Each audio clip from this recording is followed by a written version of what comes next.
Olá, tudo bom? Seguindo respondendo algumas dúvidas que eu acho que também vão ajudar outras mães, né?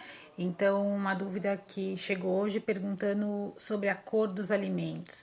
Então, por que que o meu filho só quer comer alimento daquela cor, né? Que é uma coisa bastante comum na seletividade alimentar. E se nessas crianças a gente então pode descartar a questão sensorial, a dificuldade sensorial, já que parece uma questão comportamental. Então, se eu escolho pela cor, não é uma questão sensorial, né? Mas uma questão comportamental. É muito. Primeiro, eu queria dizer que isso é bastante comum na seletividade alimentar. Quem trabalha com seletividade, especialmente fonoaudiólogos, né, especialistas em seletividade alimentar, em dificuldades alimentares, vão conseguir descrever isso muito bem, né? Eles lidam com isso o tempo todo. O que acontece nessas crianças é realmente essa rigidez em relação às mudanças no padrão dos alimentos. Então, querem comer alimentos só de determinada cor ou só de determinada textura. Algumas crianças, inclusive, só aceitam aquele prato e aquele copo. Ou então só comem, por exemplo, uma papinha daquela marca e tem que estar dentro do pote. Se a mãe tira a papinha e coloca num prato, ela já não aceita. E quando é assim, então a gente pode descartar a questão sensorial? Não, né? A gente já falou um pouco disso antes, né? Que a questão alimentar ela é muito complexa e ela geralmente se desenvolve devido a diversos fatores. Mesmo uma criança que tem uma predisposição a ser seletiva, geralmente é uma soma de fatores que vai fazer ela desenvolver a seletividade mais importante, mais severa, né?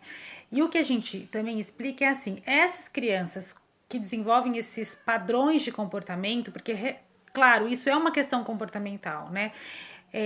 A gente não pode descartar porque muitas vezes esse comportamento ele foi desenvolvido a partir de uma dificuldade sensorial. Então vamos imaginar assim: eu tenho uma aversão muito grande aos alimentos, ao estímulo tátil, ao estímulo do olfato, né, às sensações do olfato, ao cheiro do alimento, ao gosto do alimento, à textura do alimento. Então eu tenho uma questão sensorial de base.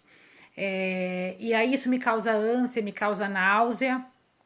E aí, de repente, um dia eu experimento um alimento da cor branca, que a gente até deu esse exemplo, né, anteriormente, que geralmente é o mais comum da gente ver.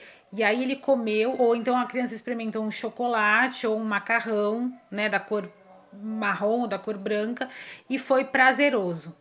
Aí, na cabecinha dela, vamos lembrar que a gente tá falando de uma criança pequena, né? Então os alimentos assim, ou enroladinhos como esse macarrão, ou da cor branca como esse macarrão, ou doces como chocolate, são alimentos que eu gosto, são alimentos que me fazem bem, que me fazem uma sensação, me dão uma sensação gostosa. Então eu quero repetir essa sensação, né?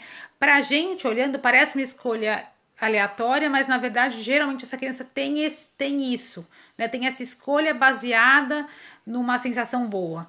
E aí, claro que isso pode se tornar um comportamento bastante rígido, né? Do ponto de vista alimentar, porque a criança só quer comer alimentos ou daquela cor, ou como eu falei antes, naquele determinado lugar. E uma das coisas, uma das mudanças que precisam acontecer, né, nessas crianças é justamente trabalhar esse entorno, trabalhar com essas questões de comportamento junto com as questões sensoriais, tá bom?